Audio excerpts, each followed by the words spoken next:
Assalamualaikum warahmatullahi wabarakatuh. Perkenalkan, nama saya Ita Aulia. Saya dari Universitas Muhammadiyah Mataram, Fakultas Ilmu Sosial dan Ilmu Politik, Prodi Ilmu Pemerintahan. Saya akan mempresentasikan tugas saya yang terdiri dari 4 soal, yaitu mengenai sosiologi. Sebelum saya lanjut ke soal yang pertama, saya akan sedikit menjelaskan tentang pengertian sosiologi. Jadi, secara harfiah sosiologi berasal dari 2 gabungan kata, yaitu socios, bahasa Latin yang berarti kawan, dan logos, bahasa Yunani yang bermakna ilmu pengetahuan. Dapat disimpulkan bahwa sosiologi adalah ilmu yang mempelajari perilaku manusia dalam bermasyarakat. Soal yang pertama, sosiologi menurut 10 para ahli. Yang pertama, Auguste Comte. Menurut Comte adalah ilmu yang mempelajari masyarakat dan hubungan antara individu serta kelompok dalam masyarakat. Yang kedua, Émile Durkheim. Sosiologi adalah ilmu yang mempelajari fakta-fakta sosial, fakta berisi cara bertindak, berpikir, dan berperasaan yang ada di luar individu. Yang ketiga, menurut Max Weber. Menurut Weber, sosiologi adalah ilmu yang berusaha untuk memahami tindakan sosial dan dampaknya pada masyarakat. Yang keempat, Pitirin A. Sorokin. Sosiologi adalah ilmu yang mempelajari hubungan, pengaruh timbal balik antara aneka macam gejala sosial.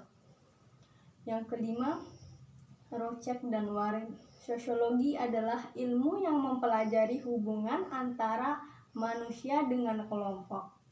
Yang keenam, Anthony Giddens.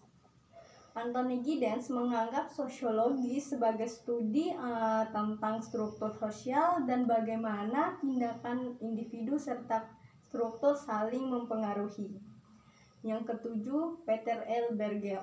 Menurut Berger, sosiologi adalah upaya untuk memahami masyarakat sebagai kenyataan yang terbangun secara sosial. Yang kedelapan, Charles Horton Clay. Menurut Clay, mendefinisikan sosiologi sebagai studi tentang hubungan sosial dan pembentukan diri melalui interaksi dengan orang lain. Yang kesembilan, Herbert Spencer. Spencer melihat sosiologi sebagai studi tentang masyarakat yang dianalogikan dengan analogi organisme. Yang 10, Karl Marx. Menurut Karl Marx, sosiologi adalah ilmu yang mempelajari struktur dan konflik dalam masyarakat. Soal yang kedua, siapa sih yang terlebih dahulu mengenal sosiologi antara Auguste Comte dan Ibnu Khaldun? Jika dibandingkan secara historis, Ibnu Khaldun pada tahun 1332 sampai 1406 lebih dahulu memperkenalkan konsep-konsep sosiologi dibandingkan dengan Auguste Comte pada tahun 1798 sampai 1857. Ibnu Khaldun, seorang sarjana dan filsuf dari dunia Islam, sering dianggap sebagai salah satu pemikir awal yang membahas secara mendalam mengenai tentang masyarakat, sejarah, dan dinamika sosial.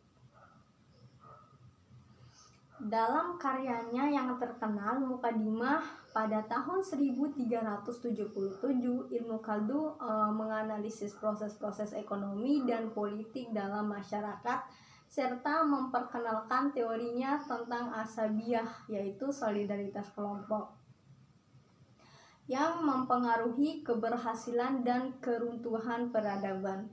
Namun Ibnu Khaldun tidak menyebut karyanya sebagai sosiologi dan tidak secara formal mendefinisikan sosiologi sebagai disiplin ilmu itu sendiri.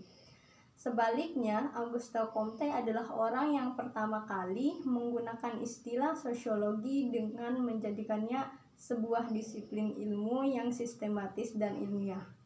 Comte memformalkan sosiologi sebagai studi tentang masyarakat berdasarkan metode ilmiah dan positivisme. Jadi, meskipun Ibnu Khaldun lebih awal mengembangkan konsep-konsep sosiologi sebagai studi, tetapi Auguste Comte lah yang dikenal sebagai pelopor formal sosiologi sebagai disiplin ilmu modern. Soal yang ketiga, mengapa manusia disebut dengan makhluk sosial? Karena pada dasarnya mereka tidak bisa hidup sendiri dan membutuhkan interaksi dengan orang lain untuk memenuhi kebutuhan fisik, emosional, dan psikologis mereka. Contoh beberapa alasan utama kenapa manusia itu disebut dengan makhluk sosial. Yang pertama, kebutuhan untuk berinteraksi dengan orang lain. Dengan adanya interaksi sosial dapat menciptakan hubungan yang saling mendukung baik dalam lingkungan hidup keluarga, teman, maupun masyarakat. Yang kedua, ketergantungan pada orang lain. Misalnya, untuk makan kita membutuhkan petani untuk menanam makanan, tukang untuk memasak atau mengolahnya, dan pedagang yang menjualnya. Ketiga, pengaruh lingkungan. Misalnya, dalam membentuk perilaku dan pengaruh bagaimana seseorang berpikir, bertindak, dan mengambil keputusan serta gaya hidup seseorang. Keempat, kebutuhan psikologis. Nah, kebutuhan ini membuat mereka berusaha menjalin hubungan yang bermakna, misalnya kasih sayang, dukungan emosional, dan pengakuan dari orang lain. Soal yang keempat, pengertian nepotisme. Nepotisme adalah praktik memberikan keistimewaan atau keuntungan kepada anggota keluarga dekat dalam hal pekerjaan, jabatan, atau kesempatan lainnya, biasanya tanpa memperhatikan kompetensi atau kualifikasi. Nepotisme dianggap sebagai tindakan tidak etis, terutama dalam lingkungan profesional atau pemerintah, karena dapat menghambat kesempatan yang adil bagi yang lain yang lebih berkompeten. Sekian presentasi saya. Jika ada teman-teman yang ingin memberikan masukan atau komentar, boleh lewat kolom komentar. Wabillahi taufiq wal hidayah. Wassalamualaikum warahmatullahi wabarakatuh.